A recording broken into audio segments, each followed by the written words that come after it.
Hello বন্ধুরা, তোমরা সবাই কি করছো? চলে এলাম আর একটা নতুন ভিডিও নিয়ে। তোমাদের সামনে নিয়ে এসেছি ফুচকা। আর এই ফুচকাগুলো আমি বাড়িতেই রেডি করেছি।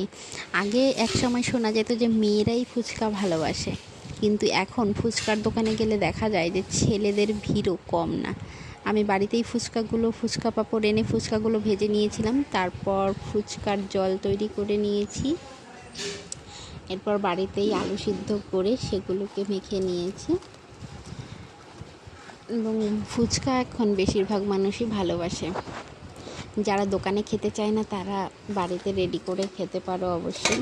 তো আমার ফুচকাগুলোও খুব টেস্টি হয়েছিল। তোমরাও এভাবে বাড়িতে বানিয়ে খাবে, খুব ভালো লাগবে। Bye bye, good